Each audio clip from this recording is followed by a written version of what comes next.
Bismillahirrahmanirrahim and Assalamualaikum and welcome to my channel Computation Academy. Do not forget to like, share and subscribe to my YouTube channel.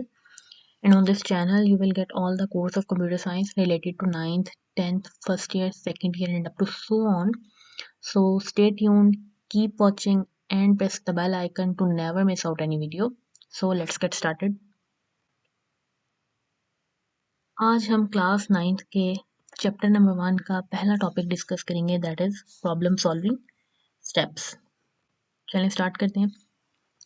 Before moving on to our lecture, मैं आप लोगों के साथ इस topic के contents share कर देती हूँ, जिसमें हम सबसे पहले आज तो इंट्रोडक्शन को देखेंगे, बेसिक डेफिनेशन देखेंगे प्रॉब्लम सॉल्विंग की, प्रॉब्लम सॉल्विंग के स्टेप्स और उनकी डिटेल को देखेंगे। And here is our today's question. और टुडेज़ क्वेश्चन में ये होगा कि मैं हर लेक्चर के अंदर एक आपसे अपने टॉपिक से रिलेटेड जो भी मैं टॉपिक डिस्कस करूँगी उससे रिलेटेड एक क्वेश्चन जो है वो शेयर किया करूँगी, जिसका मैं at the end of lecture आप लोगों के साथ आंसर शेयर किया करूँगी। और आप लोग भी कमेंट सेक्शन में अपना आंसर ड्रॉप कर सकते हैं। इफ़ नॉट पॉसिबल कि मैं इस लेक्चर के अंदर अपना आंसर जो है वो डिस्कस ना कर सकूँ, तो मैं नेक्स्ट लेक्चर के अंदर जो है इसका आंसर शेयर कर दूँगी आप लोगों के साथ, ठीक है? आप लोग भी कमेंट सेक्शन में अपना आंसर ड्रॉप कर सकते हैं। तो स्टार्ट करते हैं। सबसे पहले हम इंट्रोडक्शन देख लेते हैं। इंट्रोडक्शन ये है कि प्रॉब्लम सॉल्विंग होती क्या है। प्रॉब्लम सॉल्विंग किसी भी कॉम्प्लेक्स प्रॉब्लम्स को सॉल्व करने का जो हमारे पास प्रोसेस होता है वो हमारे पास प्रॉब्लम सॉल्विंग होता है। इसके अंदर हमारे पास डिफरेंट मेथोडोलॉजीज आ जाती हैं, जो कि जिससे हम अपने प्रॉब्लम को किस तरह से अंडरस्टैंड करते हैं और किस तरह से उसको एक इफेक्टिव मैनर के अंदर जो है वो सॉल्व करते हैं। Then moving on to problem solving, main topic जो हमारा है प्रॉब्लम सॉल्विंग और उसके स्टेप्स और उनकी डिटेल, तो हम प्रॉब्लम सॉल्विंग को डिस्कस कर लेते हैं। In order to solve a problem it is important to follow a systematic approach. किसी भी प्रॉब्लम को सॉल्व करते वक्त हमारे लिए बहुत ज़्यादा इंपॉर्टेंट होता है कि हम उसकी एक सिस्टमैटिक अप्रोच को फॉलो करें। सिस्टमैटिक अप्रोच अब यहाँ पे आ जाता है कि सिस्टमैटिक अप्रोच क्या होती है। सिस्टमैटिक अप्रोच बेसिकली उसको कहते हैं कि स्टेप बाय स्टेप प्रोसीजर के थ्रू किसी भी चीज़ को सॉल्व करना, किसी भी प्रॉब्लम को सॉल्व करना, वो हमारे पास सिस्टमैटिक अप्रोच होती है, ठीक है? और इस लेक्चर के अंदर भी हम यही डिस्कस करेंगे, डिफरेंट स्टेप्स डिस्कस करेंगे कि हम किस तरह से किसी भी प्रॉब्लम को systematically step by step procedure के थ्रू जो है वो सॉल्व करते हैं।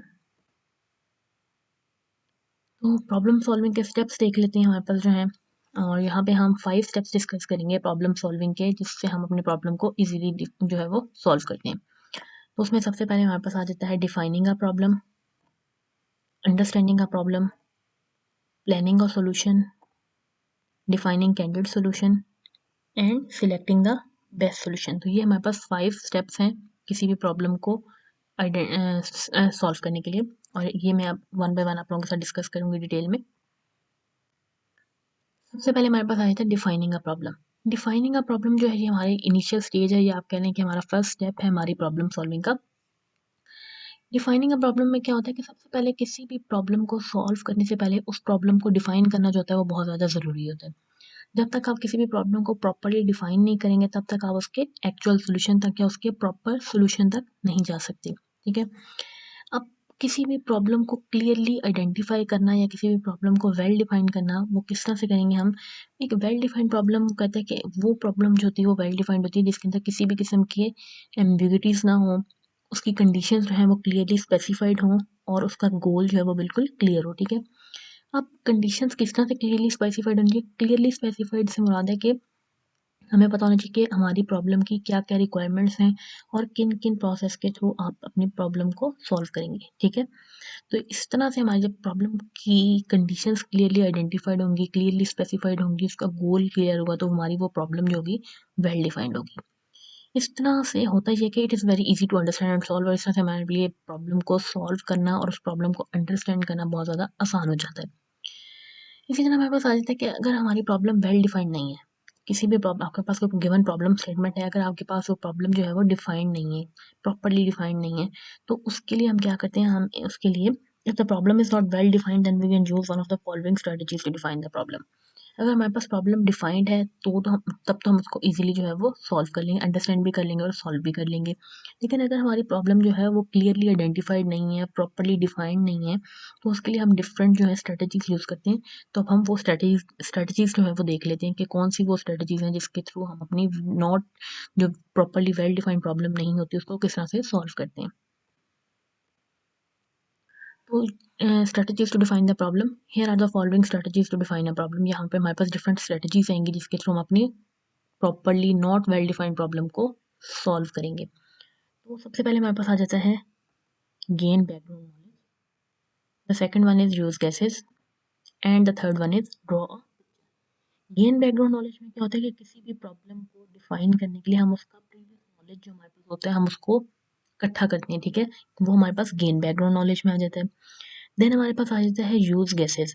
यूज गेसेस में हम क्या करते हैं, इसमें हम गेसेस यूज करते हैं, मतलब गेसेस यूज करने से मुराद है कि हम अपनी प्रॉब्लम को डिफाइन करने के लिए मतलब कि गेस करते हैं कि हमारी प्रॉब्लम किस किस्म की प्रॉब्लम है, या ये प्रॉब्लम किस वजह से आई है और ये प्रॉब्लम किस तरह से डिफाइन होगी, तो हमें से उसके लिए हम यूज गेसेस को यूज करते हैं, ठीक है। यूज गेसेस मतलब कि हम अंदाजा लगाते हैं अपनी प्रॉब्लम का कि ये हमारी प्रॉब्लम इस वजह से अकर हुई होगी, या ये प्रॉब्लम किस वजह से आई है, किस वजह से ये हमारी प्रॉब्लम आई है और इसको हमने किस तरह से अब जो है वो सॉल्व करना है, ठीक है। तो यूज गेसेस होके वो हमारे पास draw a picture. Draw a picture, इस स्टेप में हम अपनी प्रॉब्लम को ड्रॉ करेंगे, ठीक है। ड्रॉ करने से बाद मतलब ये है कि यानी हम उसकी ग्राफिकल रिप्रेजेंटेशन करेंगे जिससे हम अपनी प्रॉब्लम को प्रॉपरली डिफाइन कर सकेंगे। और ग्राफिकली रिप्रेजेंटेशन होती है यानी उसको अपनी पिक्चर की फॉर्म में ड्रॉ कर लेंगे, ठीक है, ग्राफिकल रिप्रेजेंटेशन या पिक्टोरियल रिप्रेजेंटेशन। और ये जो है टॉपिक हमारे पास एक डिटेल में टॉपिक आएगा जिसको हम फ्लो चार्ट भी कहते हैं। ग्राफिकल रिप्रेजेंटेशन या पिक्टोरियल रिप्रेजेंटेशन को हम फ्लो चार्ट भी कहते हैं। तो ये हम डिटेल में टॉपिक डिस्कस करेंगे अपने नेक्स्ट लेक्चर के अंदर, फ्लो चार्ट के अंदर, ठीक हो गया, डिटेल में। देन नेक्स्ट हमारे पास स्टेप आ जाता है अंडरस्टैंडिंग अ प्रॉब्लम। अंडरस्टैंडिंग का प्रॉब्लम में क्या होता है, किसी भी प्रॉब्लम को समझना या उसको अंडरस्टैंड करना जो होता है वो हमारे पास अंडरस्टैंडिंग का प्रॉब्लम में आ जाता है। जब तक आप हमारे किसी भी प्रॉब्लम को अंडरस्टैंड करने के लिए हमारे पास बहुत ज़्यादा ज़रूरी होता है कि हम उसको सबसे पहले उसके सोल्यूशन की तरफ जाने से पहले हमें अपनी प्रॉब्लम को क्लियरली अंडरस्टैंड करना पड़ता है कि हमारी प्रॉब्लम क्या है, किन किन वजह से हमारे पास ये प्रॉब्लम आई और हमने इसको किस तरह से सॉल्व करना है, ठीक हो गया। और जब आपके पास कोई भी प्रॉब्लम क्लियरली आइडेंटिफाइड होती है तो उसको सॉल्व करना बहुत ज़्यादा आसान हो जाता है। उसमें ये होता है कि आपके जो है टाइम भी बचता है, आपके रिसोर्सेज भी बचते हैं और आपके लिए उस प्रॉब्लम को सॉल्व करना बहुत ज़्यादा आसान हो जाता है, ठीक हो गया। इसके अंदर हमारे पास जो है to understand the problem identify the 5 Ws। अच्छा, किसी भी प्रॉब्लम को आइडेंटिफाई करने के लिए हमारे पास 5 Ws के एक एलिमेंट्स आते हैं जो कि हम डिस्कस करेंगे। तो 5 Ws के वो एलिमेंट्स क्या हैं, नंबर 1 पे हमारे पास आ जाता है what, who, when, where and why. ये हमारे पास 5 Ws के 5 एलिमेंट्स हैं जिसके थ्रू हम इन 5 Ws के एलिमेंट्स के थ्रू हम अपनी प्रॉब्लम को क्लियरली जो है वो अंडरस्टैंड कर लेते हैं कि हमारी प्रॉब्लम क्या है और उसको फिर हमारे लिए सॉल्व करना बहुत ज़्यादा आसान हो जाता है इन 5 Ws के एलिमेंट्स के थ्रू। और इसकी एक एग्जांपल आपकी बुक में शेयर की हुई है, वो भी मैं आप लोगों के साथ शेयर कर देती हूँ तो आपको काफ़ी इजीली समझ आ जाएगी कि 5 Ws के ये एलिमेंट्स क्या हैं। ओके, एग्जाम्पल उसने हमें दिया कि suppose your class teacher assigns you a task to prepare a list of students in your school whose name starts with letter A. Okay, example ये है, वो कहते हैं कि आपकी क्लास टीचर ने आपको एक टास्क असाइन किया कि आपने लिस्ट ऑफ स्टूडेंट्स बनानी है, अपने स्कूल के स्टूडेंट्स की एक लिस्ट बनानी है जिनके नेम जो है अल्फ़ाबेट ए से स्टार्ट होते हैं, ठीक है। The list is required in order to prepare an alphabetical directory of school students. और वो लिस्ट क्यों बनानी है कि हमें उसकी अल्फ़ाबेटिकल डायरेक्टरी चाहिए कि कौन से स्टूडेंट्स नंबर ए पे जो स्टूडेंट्स हैं उनके नाम ए लेटर ए से आ जाएंगे, then B C D up to so on इस तरह से। लेकिन हमें जो उसने कहा है इस एग्जाम्पल के अंदर हमने उन स्टूडेंट्स के नाम निकालने हैं जिनके लेटर ए से नाम स्टार्ट होते हैं, ठीक है। And there is only 1 week to complete the task, और आपके पास सिर्फ 1 वीक है टास्क को कंप्लीट करने के लिए। तो हम ये 5 Ws के एलिमेंट्स यूज़ करेंगे और इस प्रॉब्लम को अंडरस्टैंड करेंगे। सबसे पहले हम 5 Ws के एलिमेंट्स किस तरह से यूज़ करेंगे, सबसे पहले हमने पढ़ा था 5 Ws में हमारे पास आए थे वट। वट में हमारे पास क्या आएगा, क्या करना है, हमने हमने लिस्ट ऑफ स्टूडेंट्स बनानी है जिनके नेम स्टार्ट होते हैं लेटर ए से, तो हमारे पास वट में आ जाएगा। हु, किन के लिए बनानी है, ऑब्वियसली स्टूडेंट्स के लिए बनानी है। थर्ड पे आ जाता है वाई, क्यों बनानी है, क्योंकि हमें एक अल्फ़ाबेटिकल डायरेक्टरी चाहिए उन स्टूडेंट्स की जिनके नाम लेटर ए से स्टार्ट होते हैं। देन हमारे पास आए थे व्हेन, कब चाहिए, उन्होंने कहा है कि आपने विद इन अ वीक जो है 1 वीक के अंदर इस टास्क को कंप्लीट करना है, तो हमारे पास विद इन अ वीक आ जाएगा, ठीक है, कि 1 वीक के अंदर हमने इस टास्क को कंप्लीट करना है। वेयर, कहाँ पे करना है? ऑब्वियसली स्कूल के अंदर करना है, क्योंकि स्टूडेंट्स की बात हो रही है, स्कूल स्टूडेंट्स की बात हो रही है, तो कहाँ पे करना है? स्कूल के अंदर। तो ये हमारे पास 5 डब्ल्यूज़ के एलिमेंट्स हैं और आप देखेंगे कि इन 5 डब्ल्यूज़ के एलिमेंट्स से हमने कितनी ईज़िली अपने प्रॉब्लम को अंडरस्टैंड कर ली कि हमारी प्रॉब्लम की जो गिवन स्टेटमेंट है, उसको हमने इन 5 डब्ल्यूज़ के एलिमेंट्स के थ्रू जो है वो ईज़िली अंडरस्टैंड कर लिया, ठीक है? तो ये थे हमारे पास 5 डब्ल्यूज़ के एलिमेंट्स। सो आई होप आपको आज का लेक्चर अच्छा लगा होगा।